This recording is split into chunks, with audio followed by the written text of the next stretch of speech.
Om Swastiastu, dokter dan teman-teman semuanya. Perkenalkan, kami dari SGDB 9 akan membahas student project kami yang berjudul Anemia in Pregnant Women. Saya sendiri, Adi Sugandi, 3 digit terakhir 168, akan memulai presentasi dari student project kami. Next. Akan saya mulai dari introduction atau latar belakang, di mana kasus anemia pada ibu hamil menjadi kasus yang cukup serius di dunia bahkan di Indonesia saat ini. Data dari WHO tahun 2021, tahun 2019, prevalensi dari terjadinya anemia pada ibu hamil mencapai 36,5%, sedangkan di Indonesia pada tahun 2013 mengalami kenaikan yang signifikan dari 37,1% menjadi 48,9% pada tahun 2018. Untuk impact-nya sendiri atau dampak dari anemia pada ibu hamil ini terdapat berbagai dampak terutama pada ibu dan fetus bayi sendiri, di mana bagi ibu sendiri kelahiran akan menjadi lama dan akan terjadi shock ketika terjadinya kontraksi pada ibu hamil. Sedangkan untuk fetus sendiri ketika bayi tersebut lahir akan mengalami berat badan bayi rendah, prematur, disability atau kecacatan serta dapat menyebabkan kematian. Anemia in pregnant woman inilah yang harus kita cegah dengan cara meningkatkan pengetahuan masyarakat, terutama pada ibu hamil, sehingga SGD kami mengangkat judul Anemia in Pregnant Woman. Sekian dari saya, bisa dilanjutkan oleh teman saya. Terima kasih. Perkenalkan, saya Niwayan Kartika Chandra Kirana dengan 3 digit yang terakhir 049. Saya akan mempresentasikan mengenai definisi dari anemia pada ibu hamil. Anemia pada ibu hamil sendiri merupakan suatu permasalahan yang serius yang berkaitan dengan outcome negatif dari kehamilan yang bisa berdampak pada mortalitas dan juga morbiditas. Anemia pada ibu hamil didefinisikan apabila kadar hemoglobin mencapai kurang dari 11. Next. Selanjutnya untuk etiologi. Secara umum penyebab umum untuk anemia sendiri adalah terpampang pada gambar, di mana itu terdiri dari nutritional etiology, selalu juga ada infeksi, lalu juga bisa disebabkan oleh chronic disease, malignancy, infeksi, hemolytic anemia, dan hemoglobinopati. Namun pada kasus anemia pada ibu hamil, 90% diantaranya merupakan anemia defisiensi besi. Sekian yang saya sampaikan, bisa dilanjutkan dengan teman saya. Om Swastiastu, perkenalkan saya Gabriela Rosa Teofani dengan 3 digit terakhir 039. Terkait dengan faktor risiko anemia pada ibu hamil, di mana terdiri dari beberapa faktor, yaitu pola makan yang tidak adekuat, hemoglobinopati, dan infeksi seperti HIV, malaria, serta investasi parasit menjadi faktor risiko anemia pada ibu hamil. Meskipun faktor risiko biologi seperti kekurangan makanan, kemudian investasi parasit dan penyakit kronis sudah diketahui, maka sangat penting bagi dokter untuk dapat memahami faktor risiko secara ekologis atau struktural yang mungkin signifikan secara regional. Next.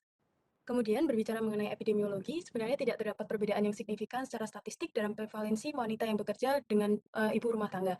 Di Indonesia sendiri, 38,1% ibu hamil mengalami anemia, dan ibu hamil dengan anemia pun ditemukan masing-masing di 37,9%, yaitu di pedesaan, dan 38,2% di perkotaan.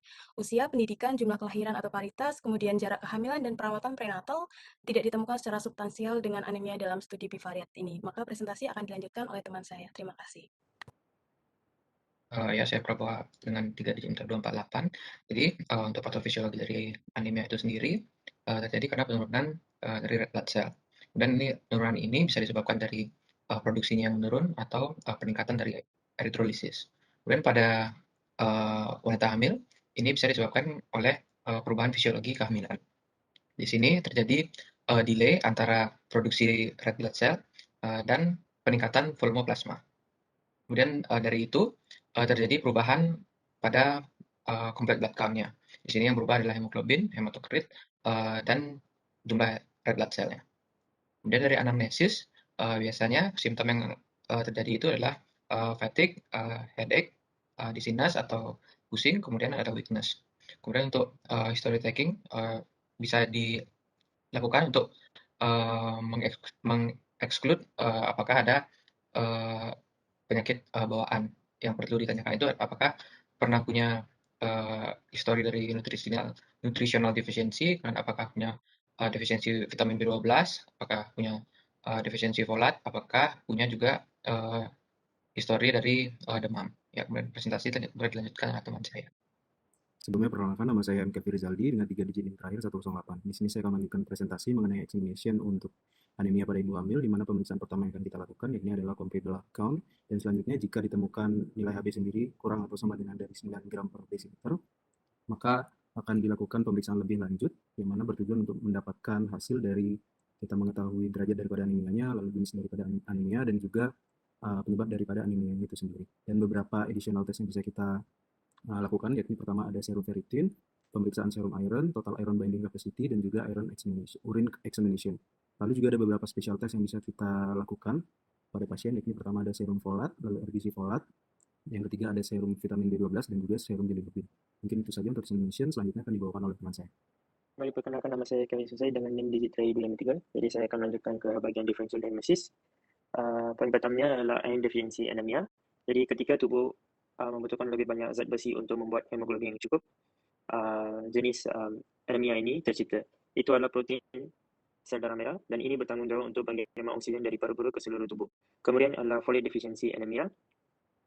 Folate deficiency anemia akan disebabkan oleh kekurangan folate, iaitu merupakan salah satu zat yang diperlukan untuk membina hemoglobin. Kemudian adalah vitamin B12 deficiency anemia, yaitu vitamin B12, dan lack of vitamin B12 akan menyebabkan kekurangan zat yang diperlu untuk membina hemoglobin yang secukupnya. Baik, next. Kemudian saya akan lanjutkan ke prognosis, dan ini adalah beberapa cara. Jadi ini adalah beberapa cara trombosit merah dapat dirugikan dan menyebabkan kelemahan. Jadi poin pertamanya adalah kekurangan zat besi dalam makanan sebagai akibat dari tidak cukupnya makan jenis iaitu makanan kaya zat besi atau ketidakmampuan tubuh untuk menyerap zat besi yang sedang dibakar. Kemudian kehamilan itu sendiri, kerana zat besi yang diproduksi diperlukan tubuh wanita untuk membangun volume darahnya sendiri. Dan tidak ada cukup zat besi untuk menjaga suplai darah embrio yang sedang berkembang tanpa suplemen zat besi. Dan poin terakhirnya adalah pengiringan yang signifikan kerana waktu menstruasi, bisul atau polip atau donor darah menyebabkan trombosit merah dilengkapi lebih cepat daripada yang dapat diisi ulang. Baik, itu daripada saya. Baik, selanjutnya saya Sandra, dokter dengan 3 digit NIM terakhir 158, dan saya akan menjelaskan sedikit mengenai interaksi keluarga. Hal ini merupakan sedikit pengantar mengenai kedokteran keluarga yang sedang marak ada di Indonesia, yang mana kita juga perlu mengetahui peran dari keluarga tersebut itu sendiri terhadap suatu penyakit.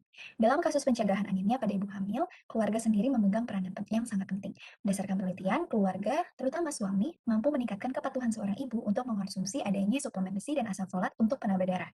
Kurangnya pengetahuan suami itu sendiri terkait dengan makanan yang bernutrisi juga dapat mempengaruhi adanya kejadian anemia pada ibu hamil itu tersebut. Dengan demikian, di sini dapat dilihat interaksi keluarga, yang mana peran dari keluarga sangat dibutuhkan untuk mencegah anemia tersebut pada ibu hamil.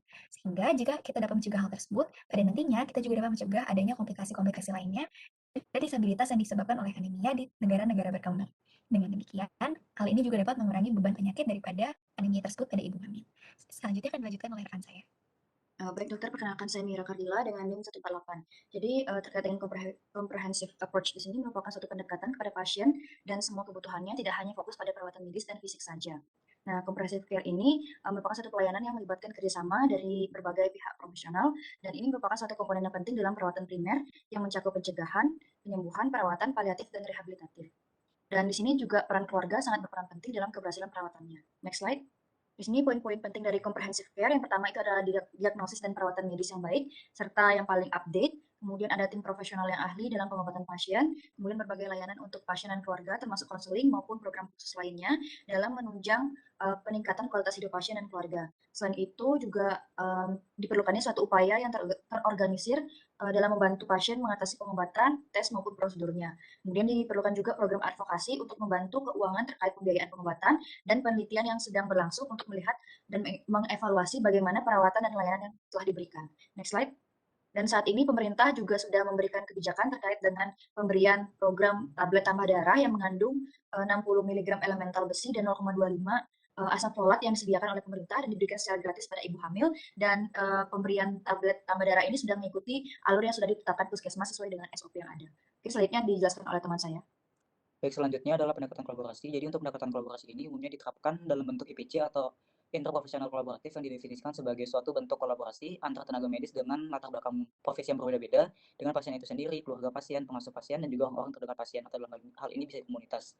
Tujuan dari pendekatan kolaboratif ini sendiri adalah untuk memberikan pelayanan kesehatan yang berkualitas dan juga untuk menghasilkan kesembuhan optimal bagi pasien. Beberapa profesi tenaga medis yang berkolaborasi dalam kasus anemia pada ibu hamil ini itu mencakup dokter dan bidan, di mana mereka berperan dalam memberikan antenatal care yang adekuat, edukasi yang baik itu tentang anemia itu sendiri, kemudian juga tentang nutrisi, dan juga tentang kehamilan. Kemudian juga ada peran dari perawat yang juga memiliki peran yang sama, terutama dalam mengedukasi pasien dan juga mengingatkan pasien untuk melakukan anjuran-anjuran telah diberikan sebelumnya. Lalu juga ada ahli gizi terkait dengan edukasi nutrisi, apoteker terkait dengan obat dan juga efek samping, lalu juga ada petugas lab terkait dengan pemeriksaan-pemeriksaan penunjang yang akan dilakukan. Lalu kolaborasi ini juga bukan hanya melibatkan antara tenaga medis, melainkan juga melibatkan pasien itu sendiri, di mana di sini dibutuhkan kesadaran dari pasien untuk mengikuti anjuran-anjuran yang telah diberikan oleh tenaga medis, seperti mungkin mengkonsumsi tablet besinya secara rutin, dan juga di sini kolaborasinya juga terjadi dengan melibatkan keluarga serta orang terdekat dari pasien yang berperan dalam memberikan support serta mengawasi dan mengingatkan pasien. Perkenalkan, nama saya Jane dengan 3 digit Mitra 188. Sekarang saya akan menjelaskan mengenai continuing care approach.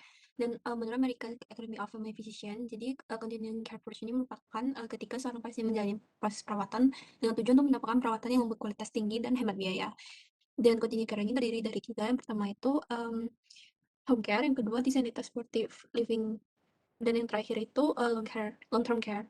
Dan tujuan dari continuing care itu untuk meningkatkan kepercayaan pasien, juga membantu dokter, keluarga, atau dokter untuk mendeteksi pengenalan awal penyakit mereka untuk mencegah terjadinya hal-hal dan itu yang tidak diinginkan.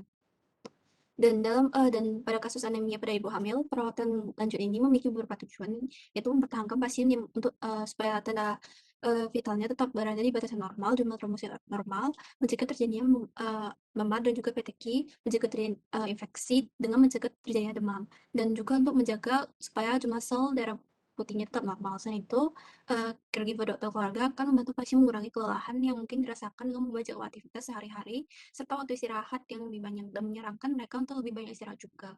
Mengajarkan prinsip-prinsip konservasi energi juga membantu mereka untuk memahami anemia yang mereka alami dan bagaimana cara menanganinya dengan baik. Perkenalkan dokter, nama saya Iris Karina Ungkusunggu dengan 3 digit yang terakhir 178. Berikutnya adalah penjelasan mengenai prevention atau pencegahan dari anemia itu sendiri. Ada beberapa pencegahan yang akan didiskusikan. Pertama adalah primary intervention, primary prevention, yaitu prevensi atau pencegahan primer di mana seluruh ibu hamil dan juga wanita pada usia subur diberikan tablet tambah darah dan juga untuk mengkonsumsi 14,8 mg dari iron setiap hari yang bisa didapatkan dari red meat, beans, nut maupun buah-buahan yang dikeringkan. Lalu juga anjuran untuk tidak mengkonsumsi kopi maupun teh setelah makan karena dapat mengganggu penyerapan dari iron itu sendiri. Kemudian untuk pregnant woman, selain tablet tambah darah yang berisikan 60 mg elemental iron dan juga 400 mikrogram folic acid yang dikonsumsi selama 90 hari selama kehamilan, juga digunakan mosquito net atau jaringan pengaman terhadap nyamuk agar tidak terjadi malaria pada ibu hamil tersebut yang mungkin dapat menyebabkan anemia defisiensi besi. Yang berikutnya adalah penggunaan sandal dan juga sepatu di luar rumah agar tidak terjadi infeksi cacingan. Dan yang terakhir adalah tetap mengkonsumsi makanan yang cukup serta menambahkan fortifikasi pada makanan. Berikutnya untuk secondary prevention di slide berikutnya. Secondary prevention yang dilakukan adalah dengan melakukan screening setiap 5-10 tahun pada wanita di usia subur selama usia subur tersebut terjadi. Yang terakhir, jika wanita tersebut memiliki anemia resector, maka akan dilakukan screening setiap tahun. Untuk pregnant woman, maka screening akan dilakukan pada prenatal visit yang pertama. Lalu yang terakhir, tertiary prevention untuk mencegah terjadinya komplikasi dan juga memastikan bahwa prognosis dari pasien tersebut bagus, maka akan ditambahkan 2 tablet dari tablet tambah darah di trimester pertama, lalu dilakukan evaluasi setiap bulan. Apabila anemia terjadi di trimester kedua, maka akan tetap ditambahkan 2 tablet TTD, lalu akan dilakukan evaluasi setiap 2 minggu sekali. Apabila jika TTD sudah ditambahkan tidak terjadi perbaikan pada pasien, maka dibutuhkan work up lanjutan untuk menentukan bahwa underlying kausanya bukan merupakan anemia defisiensi besi. Berikutnya. Selamat pagi dok, izinkan saya melanjutkan presentasi ini di mana saya akan memaparkan mengenai kesimpulan dari presentasi ini. Di mana anemia merupakan sebuah kondisi yang dimana ada pengurangan kadar sel darah merah dalam tubuh. Di mana sel darah merah memegang peran yang penting dalam tubuh manusia. Oleh karena itu, kekurangan dari sel darah merah akan mengakibatkan efek yang serius dan bisa fatal. Salah satu populasi yang mudah terkena anemia adalah wanita hamil, dikarenakan oleh perubahan fisiologi tubuh ibu hamil yang membutuhkan lebih banyak besi, sampai 2-3 kali lipat lebih banyak daripada perempuan normal. Dari semua anemia yang dialami oleh ibu hamil, mayoritas anemia yang dialami oleh ibu hamil diakibatkan oleh kekurangan besi. Hal ini dapat mengakibatkan perubahan secara fisiologis serta dapat meningkatkan kemungkinan komplikasi dari bayi. Pentingnya untuk pemeriksaan serta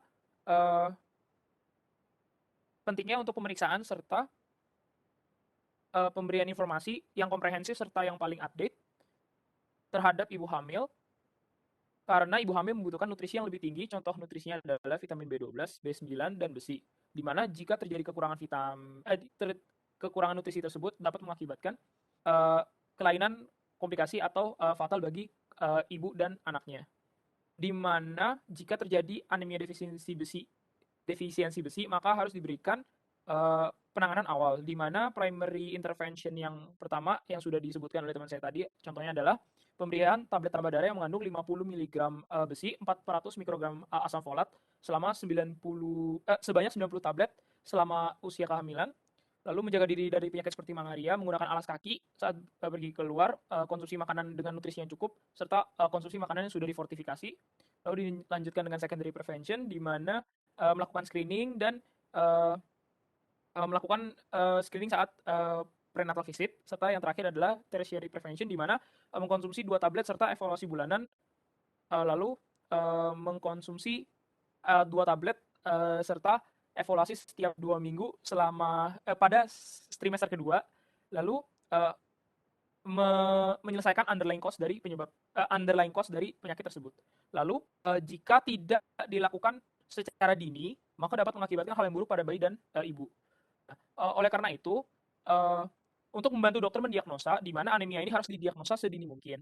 Keluarga juga berperan penting untuk membantu dokter dalam proses diagnosa serta pengobatan dari pasien, di mana keluarga pasien seperti suami maupun keluarganya akan menjadi caretaker dari pasiennya tersebut untuk menjalani pengobatan yang baik, serta dapat menjaga pasien agar kondisi pasien optimal sampai hari kelahiran bayinya tersebut. Tanpa monitoring dari keluarga pasien, maka pasien memiliki kemungkinan lebih tinggi untuk mengalami anemia defisiensi besi yang tidak tertangani dan akan berakibat fatal. Dengan monitoring pasien oleh keluarga pasien, diharapkan bahwa pasien dapat memudahkan diagnosa dan pengobatan yang diberikan oleh tenaga kesehatan, serta dapat menghindari abnormalitas serta komplikasi yang terjadi saat kelahiran. Mungkin sekian untuk presentasi dari kelompok B9. Terima kasih, Dok.